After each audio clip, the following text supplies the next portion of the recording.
रसूल अकरम सल्लल्लाहु अलैहि वसल्लम ने 1500 साल पहले खबरदार किया था कि एक ऐसा वक्त आएगा जब इंसान दौलत की हवस में फितरत को तबाह कर देगा। अपने इर्द गिर्द देखिए, क्या हम इसी दौर में तो नहीं जी रहे? दरख्त बेरहमी से कट रहे हैं, पानी के ज़खायर सूख रहे हैं, ज़मीनें बंजर होती जा रही हैं, मौसमों की शिद्दत बढ़ती जा रही है, और हमारा किरदार ऐसा है कि जब अफ्तारी करने बैठते हैं तो आधा खाना ज़ाया हो जाता है। इस खाने को उगाने से बनाने तक न जाने कितना पानी इस्तेमाल हुआ होगा, न जाने कितनी ज़मीन की ज़रखेज़ी कम हुई होगी, और आपके दस्तरखान तक पहुंचने पर इस खुराक का कार्बन फुटप्रिंट न जाने कितना होगा, और फिर वो ज़ाया हो गई। सूरह अल आराफ आयत नंबर 55 में कुरान पाक फरमाता है, यकीनन अल्लाह ताला उन लोगों को नापसंद करता है जो हद से निकल जाएं। अल्लाह ज़मीन में गला अनाज इंसान की खुराक के लिए उगाता है, ना कि दस्तरखान की तज़ीन व आराइश के लिए। इंसान की हद जिंदा रहने के लिए खाना है, या टेस्ट के लिए, ना कि खाने के लिए जिंदा रहना है। सूरह रहमान आयत नंबर 7 से 8 अल्लाह फरमाता है, हमने आसमान को बुलंद किया और तवाज़ुन कायम किया ताकि तुम हद से ना बढ़ो। अनकोट। फैक्ट्रियों का धुआं, कचरा और दरख्तों की बेदरेक कटाई, ये सब इस मीज़ान को तोड़ रहे हैं जो अल्लाह ने पैदा किया। जब अल्लाह का मीज़ान टूटता है तो कुदरत खुद इंतकाम लेती है।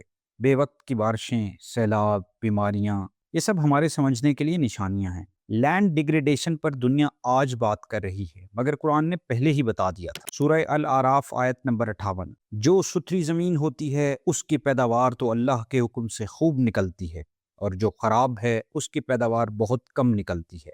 अनकोट। यानी इस एक आयत में अल्लाह ने क्रॉप डाइवर्सिफिकेशन का भी बता दिया और मिट्टी की न्यूट्रिएंट नीड का भी तज़किरा कर दिया। यही वजह है कि इस्लाम को एक कंप्लीट कोड ऑफ लाइफ कहा जाता है, यानी कायनात के हर उस पहलू पर अल्लाह ने इंसानों को रहनुमाई दी जिसका इंसान को इल्म आज हो रहा है या फिर आगे जाकर होगा। पाकिस्तान में आजकल पानी का बहरान शिद्दत इख्तियार करता जा रहा है। हालात यहाँ तक पहुँच चुके हैं कि नहरों के पानी की तकसीम पर हमारी फेडरेशन को भी खतरात लाहक हो सकते हैं। हमें पानी की कंजर्वेशन और रिसाइकल पर काम करना होगा। सुनन इब्ने माजा में हदीस है कि हजूर अकरम सल्लल्लाहु अलैहि वसल्लम ने एक सहाबी को दौरान वुज़ू पानी ज़्यादा इस्तेमाल करने पर नागवारी का इजहार किया और फरमाया, पानी कम इस्तेमाल करो, अगरचे तुम बहती हुई नदी पर ही क्यों ना हो। अनको।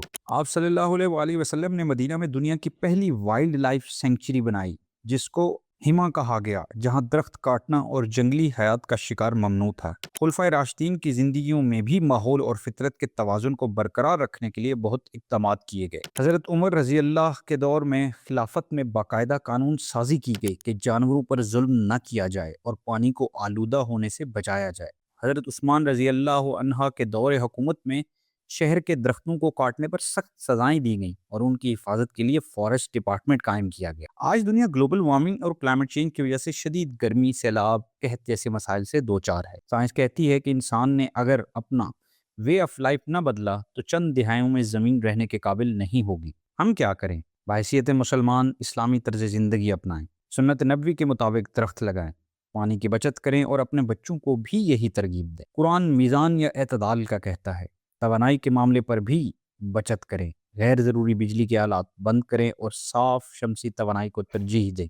प्लास्टिक की बजाय सुन्नत के मुताबिक मिट्टी के बर्तन इस्तेमाल करें। खुद भी सीखें और बच्चों को भी सिखाएं कि फितरत अल्लाह की नेमत है और इसकी हिफाजत हमारा फ़र्ज है। इकोलेंस को सब्सक्राइब करें, लाइक और कमेंट के बाद इस वीडियो को शेयर लाजमी करें ताकि ये आगाही हर शख्स तक पहुंच सके।